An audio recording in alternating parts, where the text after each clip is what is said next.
All right. Okay. So Zeddy, can you hear me? Trying Yes, I to. can hear you. Oh, okay. I'm actually trying to set up a connection on Discord. Right. Amaka mentioned that earlier. Set up a connection on Discord so that folks can simply join in and watch from Discord using a Discord activity. Right. So I'm actually doing that right now. Zeddy, please drop a message on the Discord on the WhatsApp group. Right. You can just paste the link again, the same link that Linda had shared, so that others that are not here can actually join us. Hi, Bob. Good Okay, thank you. evening. All right. Hello, Marv. Good evening. Yes, good evening, Bob. Okay. Um, Let me see. Trying to figure out how this is done on Discord. Okay, so I think I actually have. I think I probably have some questions that some people actually sent in. Um, okay, so Zeddy, let me know once you have dropped those messages, right? And if anyone is watching from the chats, right? If anyone is actually watching on YouTube, right? You can drop your questions. This is our community hour session. We're back to doing this, right? We usually organize these sessions on Discord, but we're moving this now to YouTube. Okay, every Friday 8 p.m. Yeah, so if you have questions for us, okay, you can always drop those questions in the chat. If there are questions regarding maybe your training or something that you really need to figure out, something that you need to understand in tech, right? If you're just starting out, you have questions that pertain to your career, okay. Um, yeah, you can throw those questions here, and we'll do our best to discuss them. All right. Let's see. All right, Bob. How did work go today? Bob, can you hear me? Are you still Yeah, there? I can hear you know. Oh, okay. You asked something? Oh, yeah, yeah. I was asking, how did the work go today? I mean, Oh, it's Friday, so yeah. Work was mostly Nigerian today, short, uh, full of disturbances from network here and there, and essentially very Nigerian, yeah. oh, okay. So I think the network thing is general, very general. I think I saw one news about that. Um, I mean, we could not even have our stand up today at work due to the network issue. Um, yeah, okay. So let me see. I asked Zeddy to drop a message on the WhatsApp group. Let's see if he dropped that message already. Let's just give him a minute to do that. Okay. I'm not seeing any question in the chat for now, so let's just give Bob. Let's just give Zedek a minute, right? I'm sure he'll be back shortly.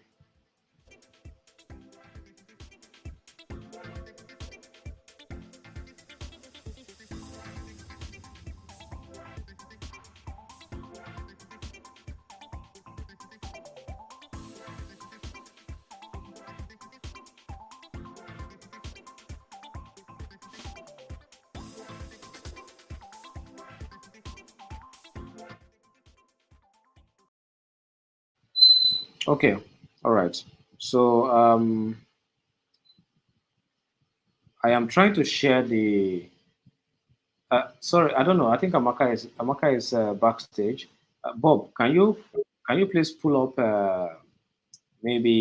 the Discord server? I want to be sure if if what I'm sharing to Discord is actually like visible on Discord, right? So I don't know. Maybe just let me know once you are on Discord, right, on the Top Universe server. Let's just verify that while we're on this call, please. Thank All you. right, all right. Okay. All right. So can see John Michael actually came on stage. I think he has a couple of questions, right? And for those in the chat, please remember, for those on YouTube, please remember to drop your questions in the chat as well. You can ask your questions. Yeah, you can ask questions around, software engineering, around product design, whatever it is, pertaining tech, right?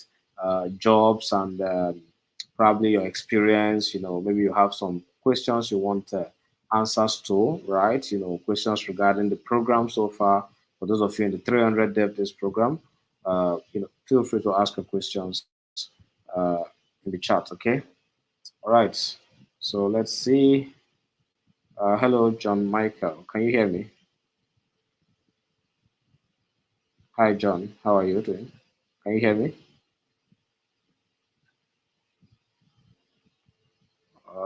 Okay. So I don't know if John can hear us.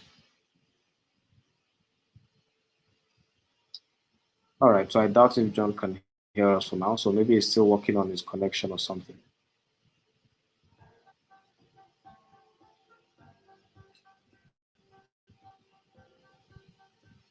Okay. Amaka, if you can hear me, I think you can check out the Discord server. So check out the Discord server. You can also just check I think it's called the Village Square. Yeah, the Village Square voice room. So you will see that this stream is currently, on Discord, right? So I think this is what you mentioned. People that want to probably join the class on Discord, they can as well. Sorry, they can as well. Excuse me.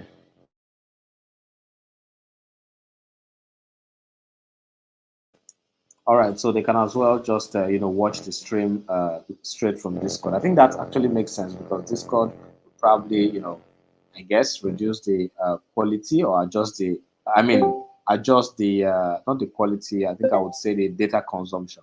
Now that's an assumption. I'm not very sure. Okay, not very sure of that, but I think that is how it works. Okay, so for some of the questions I have here, Bob, I'm going to throw a couple of questions at you. Folks, um, regarding, of course, tech and the situation of people. Maybe you can give us, you can give us some answers. All right. Just recently, Devin was released. I think it's still under test. I believe everyone do not. Everyone doesn't have access, to the solution, at least for now. But a lot of people have been talking about it. What do you think, right? Let's say in the next 2 years, what do you think? Like software engineers, or aspiring software engineers should, spend more time doing, right? Let's say in the next 2 years, for example.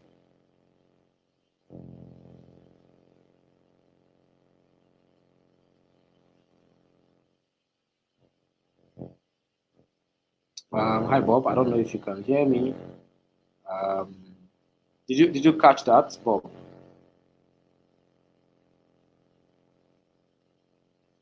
Amaka, can you hear me? Yes, I can hear you loud and clear. And I also wanted to let you know that okay, it's showing very well on Discord. So we can have people view Oh, from Discord as well. oh, okay. So that makes sense. Okay, but the thing is, I mean, now that that is shown on Discord, is it possible to probably share the activity?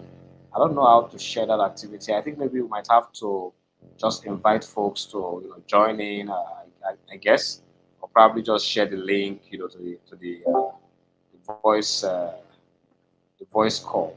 Anyways, those on Discord, I think if you can check it, you can check it out, and let's see, let's see the feedback, from that. Okay.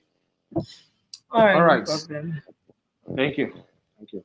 All right. So Bob, I actually asked a question earlier. I don't know if you can hear me now. Sorry, can you repeat it, please? Oh, I was just asking that, based on the feedback from a couple of folks regarding the, AI thing, right? Devin and some of the other AI solutions, for programming. What would be your advice, right? To software engineers that are coming into, that are just getting into tech or people that are already into tech? What would you advise them to focus on learning, more, right? So they don't get to the position where it will be, very easy for, yeah, it will be very easy for AI to probably replace their jobs. What would be your advice? Well, I believe we had a discussion prior to this offline when we talked about something closely related to this Devin concept that's coming out for in the media space. Where we saw the Gen One. I don't really know the name of that particular AI, but where Yeah. newscasters uh, come out and you're able to run a full news station just by using AI. They are simulated reporters and all of that. I mean, what we are supposed to learn from all of this, or what we are supposed to keep at mind is, regardless of what we think or what we feel, uh, AI is going to develop and would keep being developed till we get to a very, very sophisticated state. Now, what we should begin to learn how to do is, how do we coexist with AI? The moment you begin to look at AI as a tool, the better it will be for you. If you keep seeing it as an opposition to you, and then probably and most definitely you would end up being replaced by it. As a developer, as an engineer, um, whatever field you are, whatever field AI is being developed in, I believe that you should start tapping into more of your creative side and your curious side, and learning how to make use of AI in order to improve and drive ideas rather than just getting stuck in the regular norm of just you know having these tech skills as just a skill. You need to start leaning towards creativity on your own path, because if you're looking at it as a skill right now, we have all these things coming into play, and their sole purpose is for you to be able to use them to replace, you know, certain tasks that were being run by regular tech folks before now. The only thing that I don't think AI is going to completely be able to do, even if there are aspects of it that is already doing, is be creative.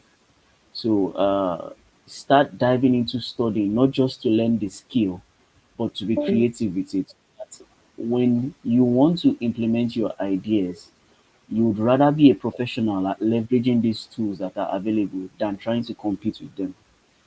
I don't know if that makes sense. That makes sense. That makes sense. You mentioned something. You said AI is not creative. I think that is. I was going to dive But more into that because I mean I don't know, but I think that actually depends on what you call creativity here. So do you want to? Do you want also, to? yeah, let me expand on that a little. I'm Okay. not saying AI is not creative, but uh, I'm looking for words right now that would fill in that blank. But the ability to imagine, let me put it at that. It's not the creativity per se, but the imagination falls on your hand. And the only way you could use your imagination as a human being is if you're able to explore and find more knowledge in whatever field you choose to, be it data science, be it product design. You should get to the point where you're able to imagine, and then leverage the AI's ability to be creative to implement your imaginations. Does that make more sense, man? Yeah. I think that actually makes sense. Okay. So I think trying to also speak to that, right? It's a bit complex because now you mentioned Imagine. I can tell for sure that some of these AI tools, I mean, they've gone beyond a point where you must, where they must actually, um, where they must actually generate or create items or contents, based on the human feedback, right? At this point, right? They can actually, they've been trained to be able to create even new type of data, like new data. But I get your point, and I think that would probably be a conversation for a different day. I got one question from one of the community members. This person is asking about low code and no code development, and their question is, when it comes to software development or website development, if you are a developer, building websites or mobile apps with low-code tools and AI integrations, which means you write less code, but you're actually able to build, products and websites. Should you consider yourself a software engineer, right? So I think that's the question here. Of course, we know we have, programmers, developers, right? Should you consider yourself a software engineer if all you do is use low code and no code tools with AI integrations to basically, speed up the development process? Should you consider yourself a software engineer? So that's the question, Bob. You want me to? Okay, all I would come at you with is a perspective, and obviously there can be different opinions on this. So, I once asked while I was in school, I once asked the lecturer what was the difference between a technologist and an engineer, right? And I think there was a prominent thing he said, and I just want to. The reason why I would want to talk about, I'll focus on just the engineering aspect of things, is because that made a lot of sense. It made me visualize what software engineering was in a different perspective. Now he said, engineers are people who make use of tools in order to actualize a specific task or goal, and that made sense because an aeronautic engineer for you is just someone who knows all the tools around aeronautic engineering and knows what the aeroplanes and helicopters need, and then they know the tools to use in achieving those things. That's what an aeronautic engineer is. I mean, a civil engineer is someone who knows about constructions and knows the right tools to use in order to actualize, different forms of construction. I think in a way, software engineering is like that. Uh, Whether you are someone who knows how to use Java, or you're someone who knows how to use a low code or no code tool, the idea is, do you know how to achieve a specific task? And can you implement it such that it would meet the required standards? I think that's what really makes you an engineer. Not whether you know how to write C sharp or assembly Yeah, language or yeah. machine But, language. but, but, but think about it this way, right? Yeah. You have someone who has never programmed before, but then you have a tool like Devin on the side, and the person just comes in and puts in some AI prompts, and in less than 1 hour you probably have a full-fledged website, right? Um, I mean, the fact that you know the tools and you can use AI to, of course, speed things up, does that actually make you an engineer? Oh no, it's not just about the tools. I gave you a scenario of a civil engineer. You also know, the ins and out of the civil engineering field. Now, when you know that, the tools you use in achieving it now is just basically tooling. Do you understand? So yes, for you, one of the criteria for you to be an engineer is understanding of the field that you are in. So Okay. it's not just about the tools. If you paid attention to what I said, that's like it's about the knowledge of the field and then the use of the tools. So what I'm saying in essence is that if you're an engineer who understands how application works and your choice of tools turns out to be low code or no code tools, it doesn't make you less of an engineer than who also has the knowledge and chooses to use the more complex languages like the point is you know what to use in achieving the goal, and you know what the goal, you have an understanding of what the goal is. It's different from someone who just has an idea and is able to use an easy to use tool and actualize it. It's very different because there are levels that would get to. He would not be able to maintain or troubleshoot some certain issues if he doesn't have the in-depth knowledge of it. So it makes you less of an engineer at that point in time. So engineering is about you being able to maintain as well as implement. And for you to be able to both maintain and implement, it means you have a proper knowledge of whatever thing it is that you are either implementing or maintaining. Okay, okay. All right. So I remember when that question actually came to my desk, what I pointed out was um, a software engineer would be someone that can actually apply those engineering principles, like of course, conducting your research, going into implementation, doing testing, and those set of things that you would consider actually engineering, right? It must not be, you must not use code, to write your test. I mean, there are some automated tools you can also use, right? Catalan and the rest of those kind of tools, right? But the major thing is, just like you said, you know the process, which means you know the ins and outs. You know what to do and when to do it, right? In terms of probably the approach to use in building this, how to go about it, when to do this or when to do that, and then you actually take careful measures to to touch those various touch points while you're building. But a no code developer, right? I mean, that person can a no code, anybody using no code tools, can actually refer to them as no code developers, right? um, of course, they can be no code engineers if they apply those engineering principles as well, that I mentioned earlier. But if they don't, someone who just comes into a particular tool or a software and they just click on some buttons and it generates a website using AI, and then they publish maybe using Framer or something. You can be a no code developer, right? You're actually developing something. So you are a developer, but that does not fully qualify you to be a software engineer, because you probably don't even have any experience whatsoever when it comes to those engineering principles, or imagine doing things like version control and the rest of them, right? But I get your point. I do get your point. I really think a lot of people are finding it confused to understand, you know, when they should call themselves programmers, developers, or engineers, and it makes sense that they get to um, learn some of these basic things, some of these areas that we just mentioned, right? At least so that they know how best to qualify themselves, or even qualify the work of others as well, right? So you don't use the wrong representation, for people. When you meet developers or you meet engineers, you should be able to actually, discuss, or ascertain what makes them qualified, right, for that particular title or role.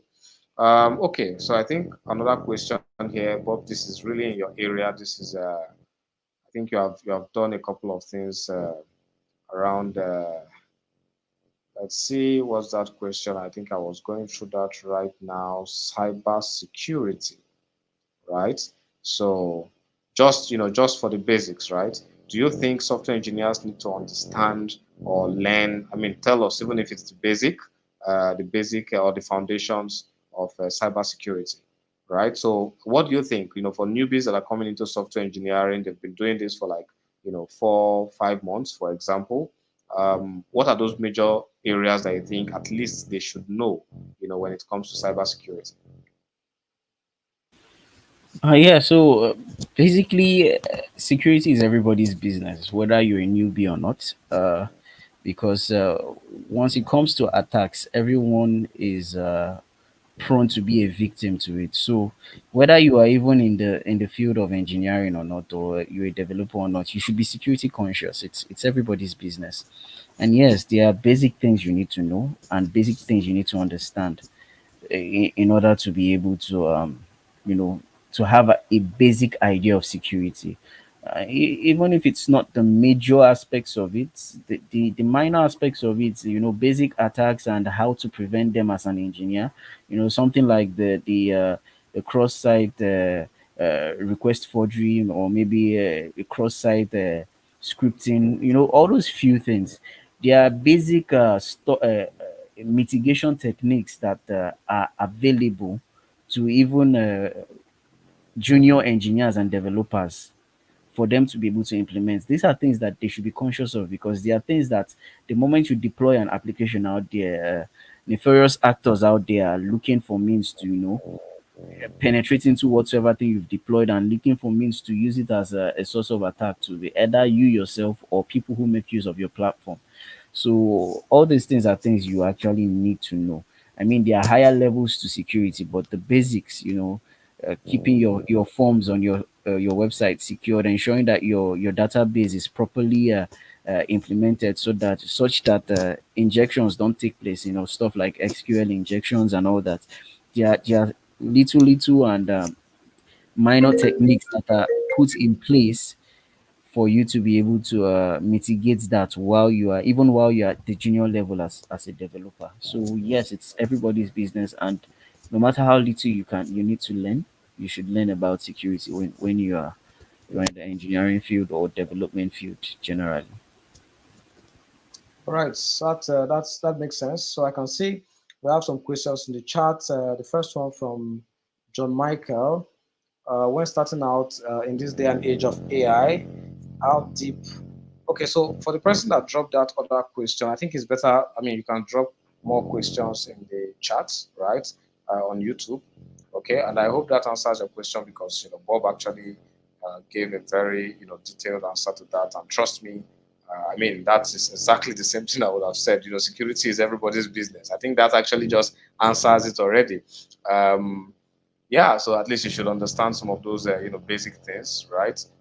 It's not something you must dive into. I feel a lot of people make the mistake of saying, okay, I met this engineer that knows A, B, C, and D, so I want to also know A, B, C, and D, and then I give myself a year to learn every single thing. It doesn't work that way. People's experience would always differ depending on their approach to learning, the environment, and basically the years of experience. So don't try to be you are someone that just started out maybe about 6 7 months. Don't try to beat the person that have been doing this for like 5 years or 6 years. Okay.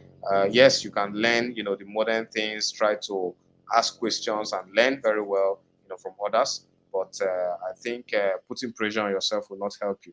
All right. So John is asking, when starting out in this day and age of AI, how deep should you go while learning before? Yeah, how deep should you go while learning before picking your niche? Okay, okay. I think that's how deep should you go while learning before picking your niche. I think maybe my question to you, John, is: do you want to just okay? So say you are starting out, and what you're trying to understand is maybe the various areas in tech, right? Um, Probably product design, software engineering, front end, back end, and all those stuff. Okay, product management. There are so many areas. So when you say before picking your niche, I think there's a confusion there. Now, if you say before picking your niche in software engineering, maybe you want to focus on a specific part like front end, right, or back end. Okay, then maybe that would be a more detailed question, because I believe you must have done your ground level research. Ask question, try to watch some videos to understand what these various roles are all about. Do your Google search. Probably check out the salary grade or the pay scale as well. Try to understand what works for you, what you actually enjoy doing, right? So you don't just jump into something that you probably would have a hard time learning. Okay, if you have done all those research already, then yes, it makes sense to focus on one, right? Not learning two or three things at the same time, like I see a lot of people do. Focus on one for a start. Give yourself a timeline. Give yourself a roadmap. If you don't have a roadmap, ask for a roadmap. Try to get a roadmap. If you need a mentor, makes sense. But I usually advise people pick up learning resources, practice, practice, practice with a roadmap. Make sure you have a roadmap. And if you are trying to do that particular thing, maybe you have seen some resources online and you believe it's something you can handle, and then you give yourself a timeline and you figure out that maybe 3 months down the line you are finding it very difficult. I don't think you should wait for 3 months actually, but let's say a month or 2 months down the line you're finding it very difficult to to continue right in that part. Then it makes a lot of sense to you know probably meet up with someone more experienced than you, ask questions, because the issue you are having might be because of the resources that you find yourself using. I've seen a lot of people, use the same resource for probably over 4 or 5 months. They don't understand it, but they believe it's their problem. Uh, and maybe the problem there was that you're probably not the best at learning with written materials like PDFs.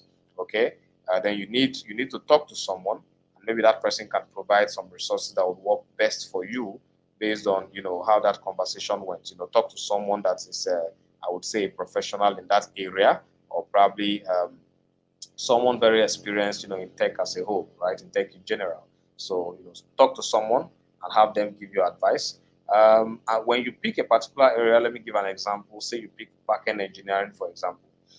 If you have a roadmap, you should touch on probably everything you have on that particular roadmap. I mean, or I would say the important things. But the thing is, you as a newbie might not know all the important things, right? And since it is a roadmap, the person that must have created that roadmap, I believe, should be a professional, and what they have on the roadmap, is there to help you. So don't be picky, okay? Take it one step at a time. When you're stuck, ask for help, right? And just try to make sure you move gradually. You understand those things. Don't jump around. If you don't understand it, ask questions, okay? I believe you already niched down on that area, right? You picked a roadmap, and you're following that roadmap. Whether it's product design, whether it's back end, front end, product management, just make sure you start learning that way. All right. Don't be that person, saying I'm doing software engineering. Today you are doing mobile, tomorrow you're doing front end, next tomorrow you're doing back end. Before you know, you are everywhere, and then you don't really understand one specific thing. Okay. So be focused. Give yourself some time after learning for like 2 years, 3 years. I mean, you already have a job probably after your first year. Okay, maybe an internship.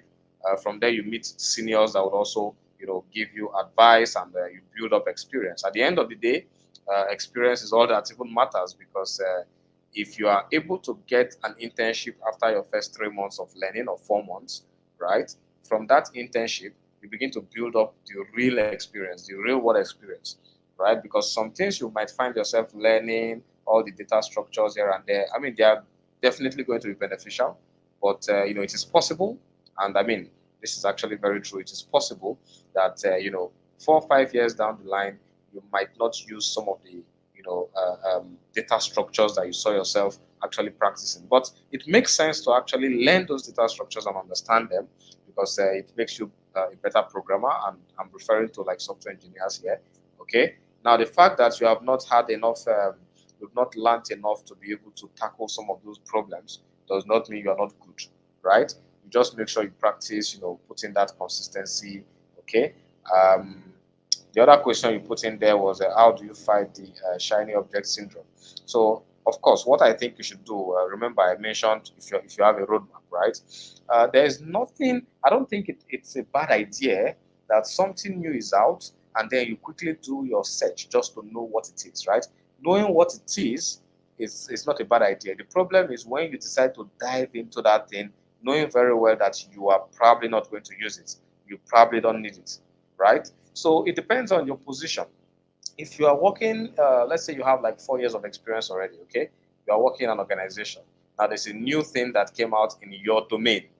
Probably you're working in fintech, okay? There's a new solution, a new software, a new API that makes a lot of sense, right? It's a nice idea that you jump into that thing, you know it, at least you know how to apply it, and then you put it somewhere, okay? Focus on your work, focus on your learning, focus on your growth. And at the point where they need someone to actually use that new thing, you can always rely on the fact that you can easily pick it up and work on it, because you know what it is. If they bring it up in an occasion in the boardroom, you can speak to it. That makes sense, right? Instead of your company trying to hire someone else because they might assume or believe you cannot do it. It makes sense that you're able to learn fast that way. But for newbies, right, there's a new thing in town. You know what it is. Oh, so this is new. This is what they use for doing A, B, C, and D, right? I am not there yet. That is not what I'm covering. At least I know what it is. Let me go back to my roadmap. Okay. So I think it's all about, I would say, the discipline, right? So you have to be disciplined enough, okay? Not to jump on every single thing that is out there. I mean, we have new things being launched every day, so you'll probably get tired of yourself after a while. Yeah. So JP is asking a question: should software engineers be able to build machine learning models? I mean, if you're a software engineer, if you're a machine learning software engineer, right, or an AI engineer, then of course you should be able to.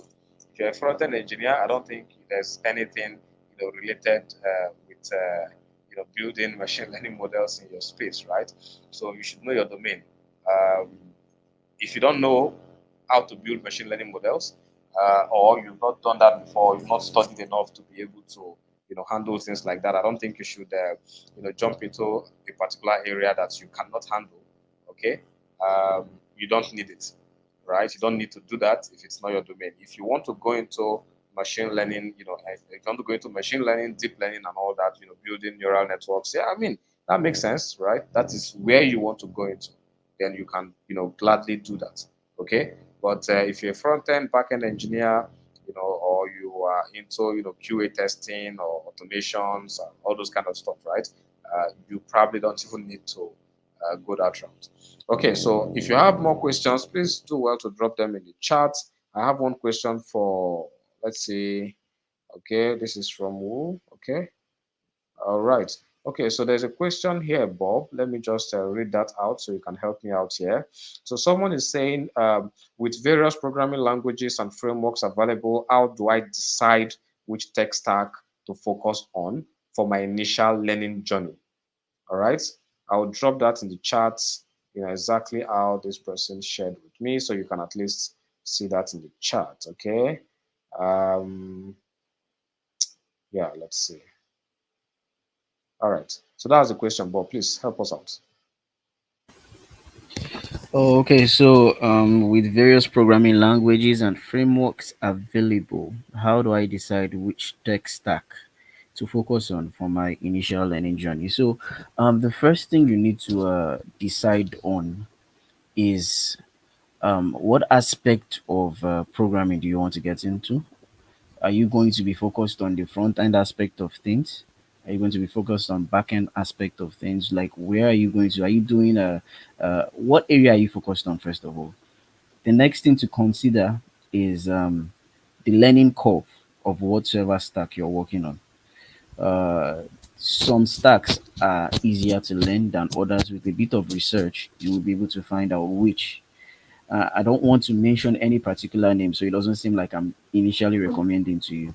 So when you've decided on what path you want to go, decide on learning curve.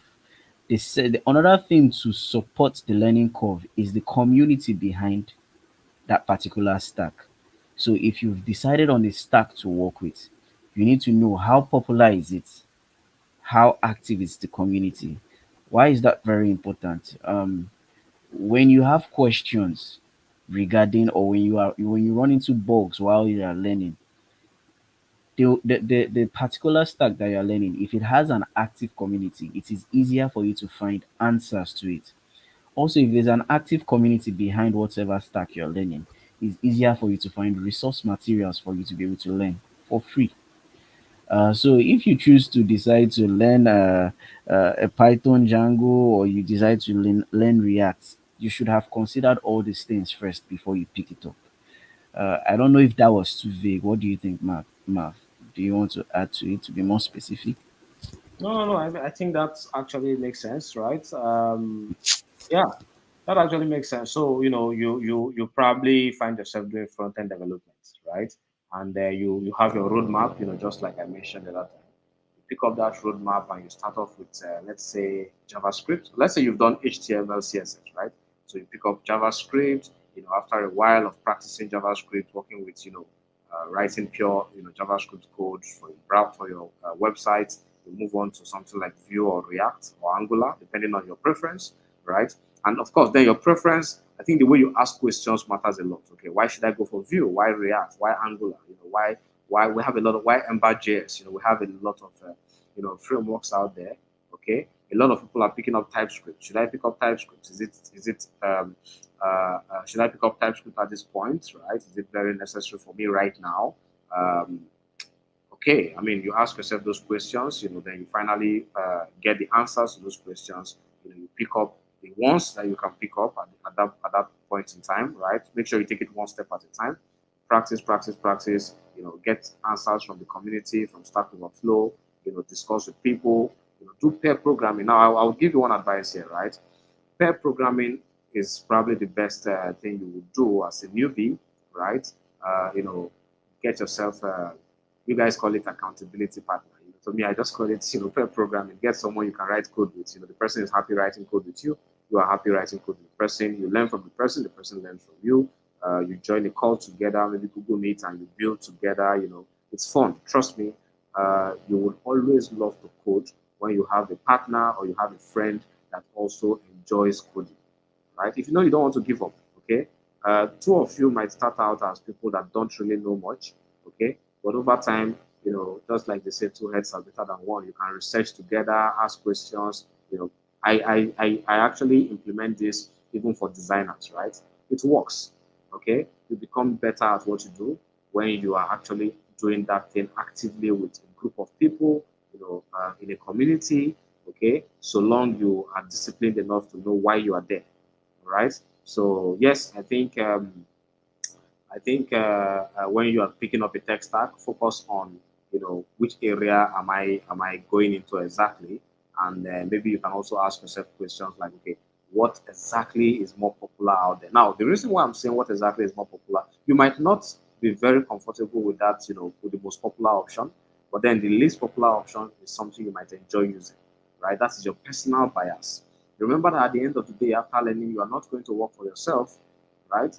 I mean, you might want to work for yourself, but if you are learning because you probably need a job, you need to make some money.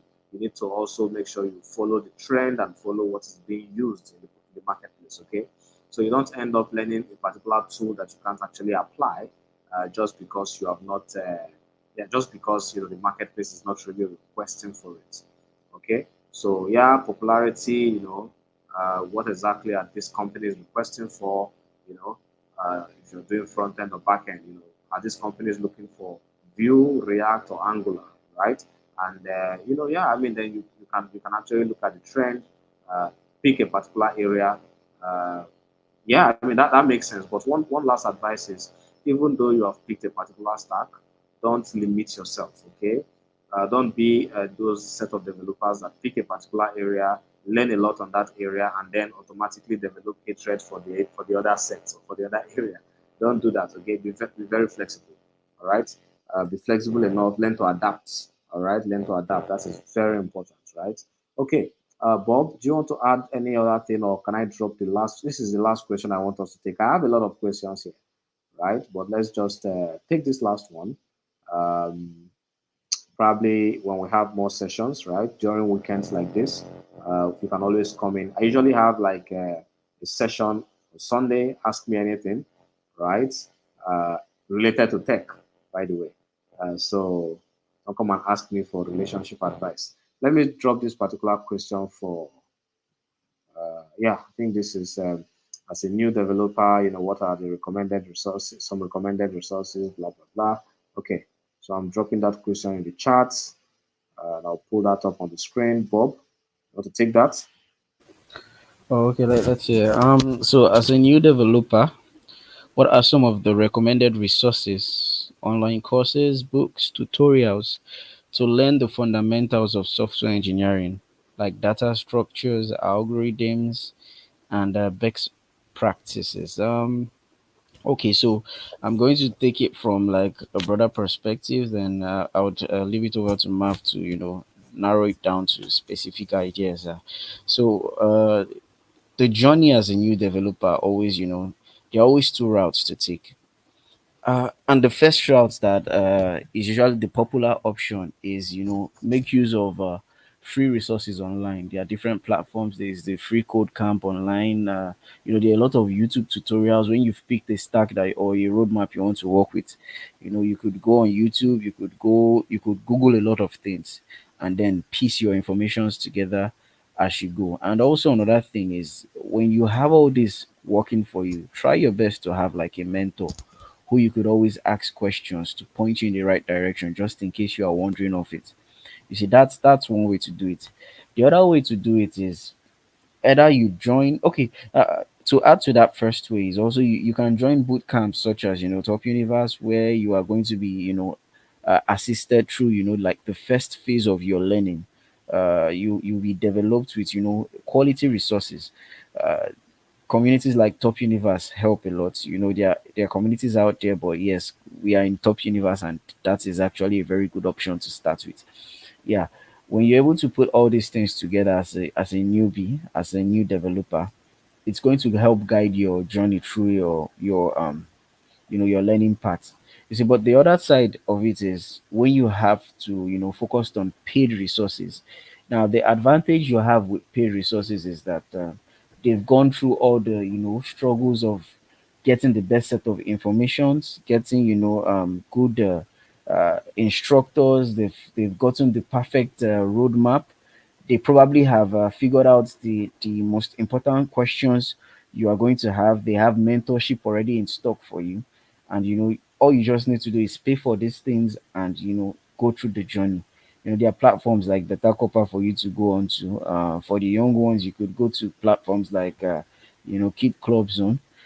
But that's like the two parts that you want to pick. Is either you're going to run solo, the free route, and have the extra pains of going through the internet, sourcing for things, searching out a mentor for yourself, joining some of all these boot camps and communities, and fusing all these things together. Why yeah, Mav made mention of pair programming, and that's usually useful as a beginning developer.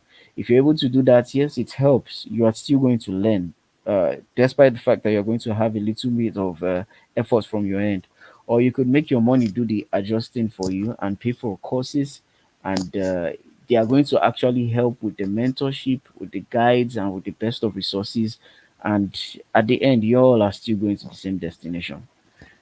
Marv, you could add to this if you have I anything mean, to. I think you've actually covered like everything I probably wanted to mention, right? That pair programming part you mentioned, that probably that's what I would just have to stress on again, right? So, guys, pair programming is actually very important because at that point, you're probably working on a project together, right? With your tech friend, okay? So you're probably working on a project together. You're practicing, you're following a roadmap, okay? As regards those fundamentals of software engineering, when you have a roadmap to software engineering, then it makes sense. Okay, don't try to always ask or maybe Google randomly and you say maybe what is that? What is the thing I need to learn after I learn this? You start seeing blogs like top 20 things to learn, top 30 things to learn. Follow a roadmap so that you can remain sane in this industry, right? Make sure you have a roadmap because there are so many people dishing out resources every day. I mean, with AI right now, a lot of people are dishing out resources like 10 times even more than they used to. Okay, and spending your time on the internet on YouTube watching videos here and there, you are going to see a lot of videos. How to build YouTube in 1 hour, 2 hours. Come on, you're going to see all those videos. Try to understand one thing, right? YouTube is a business. Okay, um, giving creators the opportunity to also do business, right? Create content, make money off your content. Probably for those that are just doing it for fun and those that are streaming, yeah, I mean there are people like that, but it's mostly for the business opportunity as well that people get from there. Okay, so if you bank on the fact that every single content created there, is simply for your progress, I don't think that's the way you should look at every single video on YouTube. There are some amazing creators you can follow. I know that for sure. But make sure you have a roadmap so you don't deviate, right? So yeah, Bobby mentioned, like joining boot camps, free or paid, right? There are some amazing books out there as well. I probably cannot start recommending them here, but if you need some, recommendations on specific ones for those of you that enjoy reading books, you can reach me on Discord, right? I usually share some of those book lists. When it comes to data structure and algorithm, it is very important to learn data structure and algorithm. There's a mobile app I used very long time ago, and I'm sure it's still there. I still have it on my mobile till today. Anytime I get a new device, I always make sure I install it first. It's called Algorithms. Okay, so search for Algorithms. If you need the specific, maybe the icon, so you'll be very sure when you are downloading. You can let me know. Drop a message on the Discord or WhatsApp group, maybe the WhatsApp group. Ask me that question. Tag me on the WhatsApp group, and I'll probably take a screenshot and drop that, or maybe send you the link to the app if that makes sense. Okay. So yes, there are a series of algorithms, sorting, searching, and I mean so many of them. It makes sense to actually practice and learn, the importance of those things, right? It makes sense to learn and practice things like your, design patterns, right? Understanding some of the fundamental when it comes to software architecture and software engineering. But these things take time. Don't try to rush. Follow that roadmap. Try to finish up with a roadmap first, maybe front end or back end. Join a boot camp, free or paid. Finish up with those things that will take you about 6 or 7 months to actually finish up, with the base, stage, right? When you're done with that, then you can go into those data structures. Um, you can go into things like best practices. You can try to learn You can focus your attention on saying, okay, I've been doing this for the past, 1 month. I've been doing it this way. What exactly is the best practice out there? Because yeah, best practice is good. You are following 90% of industry, professionals, right? In terms of what is best for that given scenario. So, yeah, I mean, it's a gradual step, so don't pressure yourself. Take it one step at a time. Try as much as possible to get a coding partner or a pair, someone you can do pair programming with, basically, right? That's all I have to say. Bob, do you want to add to that before we close this session? Oh no, I think everything is pretty much touched at this point. All right. Thank you. Okay, guys. Yeah, someone is saying, what about learning by building projects? I think I mentioned that as well. So thank you very much, guys, and do have a wonderful evening. See you again next time, right? If we have more sessions, for Sunday, we'll let you know on the WhatsApp group and on the Discord server. So do well to, follow up with the conversations, follow up with the information dropped on the announcement channel. And if you're not on Discord, yes, do well to join the Discord server. All right, so do well to join the Discord server. And with that said, do have a wonderful evening. We will see you next time.